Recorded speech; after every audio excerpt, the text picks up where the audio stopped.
En jueves eucarístico celebramos la primera semana del tiempo de Adviento y rezamos.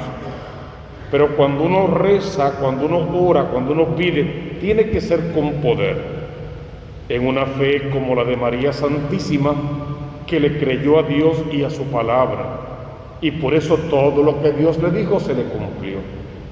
En una esperanza como la de ella, que contra toda esperanza y exponiendo su propia vida, se mantuvo en aquella espera y en la capacidad para practicar la caridad de inmediato, y se pone de camino a casa de su prima Isabel, con una humildad total, en una frase que hoy día sonaría un poquito difícil: he aquí la esclava del Señor, que se haga en mí según tu palabra.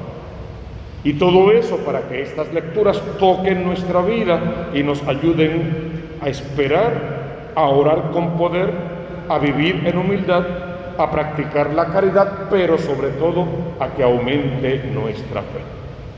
Es Isaías, el profeta de la primera lectura, en el capítulo 26, versos 1 al 6. Está consolando al pueblo y le está diciendo al pueblo: fíjense, hemos visto grandes ciudades con sus murallas y baluartes, y las hemos visto derribarse en segundos. Nosotros tenemos una ciudad fuerte, pero cuando dice eso de Jerusalén, también está diciendo, para que esa ciudad fuerte se mantenga en pie, nosotros tenemos que mantenernos ante la presencia del amor de Dios, conociendo sus mandatos, enseñándoselos a nuestros hijos, y para podérselos enseñar bien, viviéndolos a capacidad. Entonces tenemos una ciudad fuerte, ha puesto para salvarla murallas y baluartes, pero otras ciudades más fuertes y con mejores ejércitos las hemos visto derrumbarse. Entonces no pongamos nuestra confianza en nosotros mismos, pongamos la confianza en Dios. Porque si puesta la confianza en Dios, aunque el templo fuera destruido, nuestra fe se mantendría en pie e intacta. Y lo que nos va a salvar no es el templo ni sus exvotos, aunque es parte del plan y del proceso. Lo que nos va a salvar es nuestra fe, guiada por esa esperanza que nos invita a confiar en las promesas. Esa práctica de caridad que es poner en práctica la palabra que Dios nos ha legado. Y en esa humildad total, tú eres Dios, yo soy la criatura, que se haga en mí según como dices. Entonces la primera lectura sirve para consolarnos, para preparar el camino hacia Belén y encontrarnos con María Santísima embarazada, y para presentar nuestro corazón como esa ciudad fuerte donde queremos que el niño nazca, para que sea protegido, cuidado, y así podamos darlo a la luz, presentárselo a las nuevas generaciones. De ahí que respondiera el Salmo responsorial, en este caso el Salmo 117. Bendito el que viene en el nombre del Señor. Se podría pensar en David, que venía en el nombre del Señor, Dios mismo lo había elegido. En alguno de los hijos de David, que por ser hijos del rey heredaban el trono y se supone que viniesen en el nombre de Dios. Se piensa definitivamente en el Mesías prometido, en la persona de Jesús, que sería aquel que estaría sentado para siempre en el trono real de David. Pero ahora hay que pensar en ti, que tienes que, en el nombre del Señor, después de cada Eucaristía, llegar a tu casa para hacer patente el nacimiento del Hijo de Dios en el corazón de los tuyos. Y llegar a tu trabajo, donde tú sabes cómo están las cosas siempre. Pero el que está en misa por la mañana, decimos, eres tú. Pues a ti te toca llegar a tu trabajo y a tus instancias en el nombre del Señor. Y ojalá que la gente, al verte de llegar, se quitaran sus capas, las tiraran por tierra, arrancaran ramas, las pusieran en el pasillo y dijeran: bendito el que viene en el nombre del Señor. Ojalá que fuera la expresión que al verte de llegar, vieran llegar la paz, la armonía. No importa el problema que tengamos, esta persona trae la calma, trae la alegría, trae la comprensión y la compasión. porque lo más triste que nos puede pasar es que lleguemos al área de trabajo y había un ambiente bastante bueno y se dañó. Y empezaron las críticas, los silencios, las peleas, las caras largas, los comentarios por tu espalda. Eso sería terrible.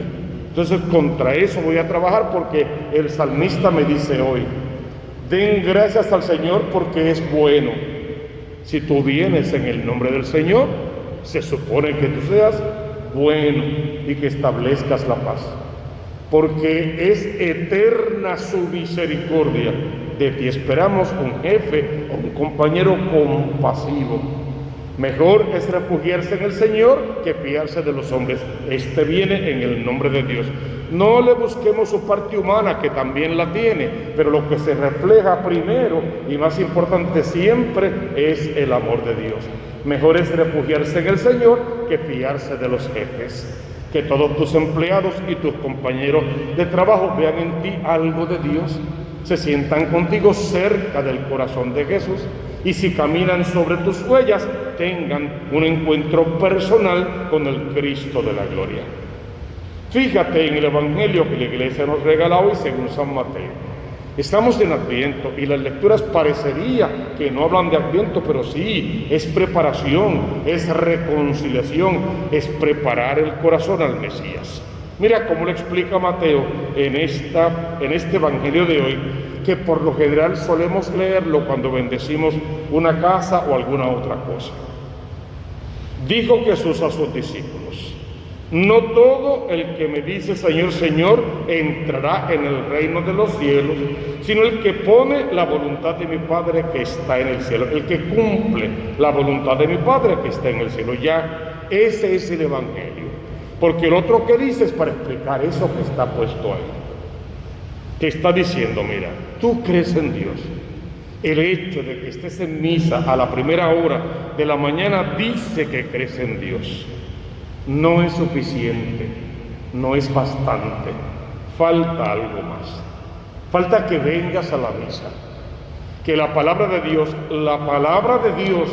la del Evangelio, no la homilía u otras oraciones que podamos hacer, que la palabra de Dios toque tu corazón.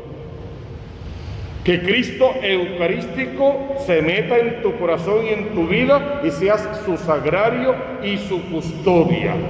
Decimos siempre sagrario para contenerlo en el corazón, custodia para llevarlo donde quiera que vayas durante este día. Tienes que orar con poder.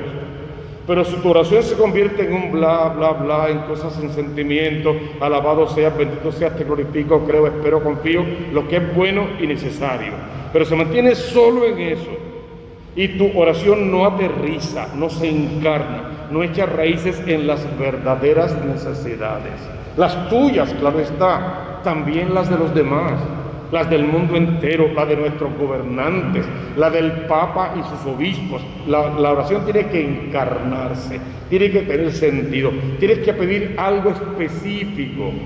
Y una vez que pidas algo específico, tienes que vivir a la altura de eso que estás pidiendo.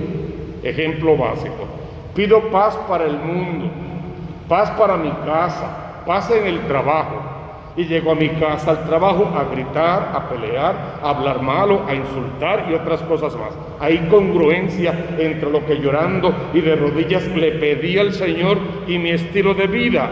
No. ¿Tiene Dios que conceder mi oración? No, porque yo no participé, no cumplí con la parte de la alianza que establecí con mi Dios.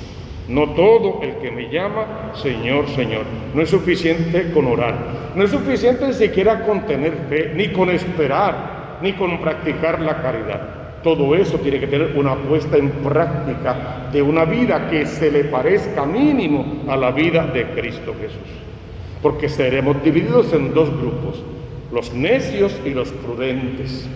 Y necio y prudente en este caso no significa con cuánto tiempo paso orando, sino con lo que hago después que salgo de esa oración, con la forma en que me dirijo durante el resto de mi día y con la frecuencia con la que vengo a recargar baterías o ante el Santísimo Sacramento del altar o ante el altar que tengo preparado en mi casa o en mi trabajo para esos momentos difíciles, cuando todo me dice que Dios no existe y estoy a punto de explotar contra todo el mundo. Hago como hizo Jesús, me retiro a hablar con mi Padre.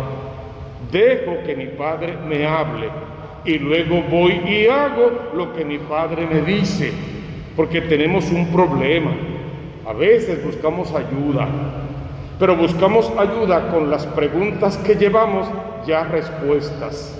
Y si lo que nos dicen no se parece a lo que yo quería escuchar, no hay Dios que permita que eso entre en mi corazón, porque ya yo tengo mi respuesta personal. Y a veces preguntamos con deseos solamente de que sepan cuánto sabemos o poder discutir y ganarle en la discusión a aquel a que le preguntamos. ¿Puedes ganarle a Dios en una discusión? Porque Dios mismo te dijo, bueno, si tu hermano te ofende, corrígelo una vez en privado. Si te hace caso, qué bueno, si no, busca 2 o 3 testigos. Te hace caso, qué bueno, si no, llévalo a la asamblea. Si hace caso, qué bueno, si no, déjalo por incorregible. Por lo tanto, Dios mismo yo creo que algunas veces nos dejaría por incorregibles si no queremos entrar por el carril de la obediencia, la disciplina y la entrega total y absoluta. 2 opciones. Hoy, o eres un necio por excelencia viviendo de espaldas a Dios, o eres un hombre prudente que escucha la palabra y la pone en práctica. Y esa palabra da frutos abundantes, no porque tú creces y eres grande y famoso, sino porque las almas se salvan. Las almas vuelven a Dios.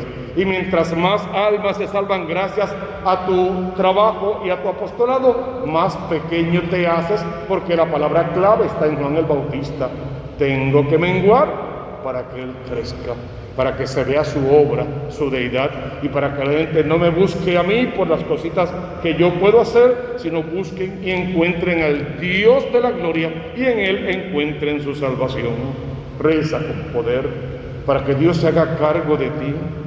Trae toda tu familia siempre, lo pidamos o no lo pidamos, trae toda tu familia desde el principio de la Eucaristía y déjalos en el altar allí bien cerquita del cáliz y de la patena, para que cuando ese pan deje de ser pan y sea cuerpo, tus hijos sean parte de ese cuerpo, para que cuando ese vino deje de ser vino y sea sangre de Cristo, tus hijos sean sumergidos y lavados en la tinta sangre del corazón de Cristo que se derramó sobre la cruz y quiere tocar la vida de los tuyos para transformarla completamente. Ora con poder, ora con verdadera oración y luego sal de esta Eucaristía a la puesta en práctica de esa nación. Deja que Jesús toque tu vida, déjalo que permee toda tu existencia, que se haga dueño y cargo de tus pensamientos, palabras y acciones, y que te ayude a ser apóstol, más que discípulo, apóstol. El discípulo aprende del maestro y el apóstol, como buen discípulo, hace lo que el maestro le enseñó. Que el Dios amor descienda sobre ti con poder y te acompañe todo este día, y los frutos de este día sean de sanación y salvación. Lo demás vendrá por añadidura.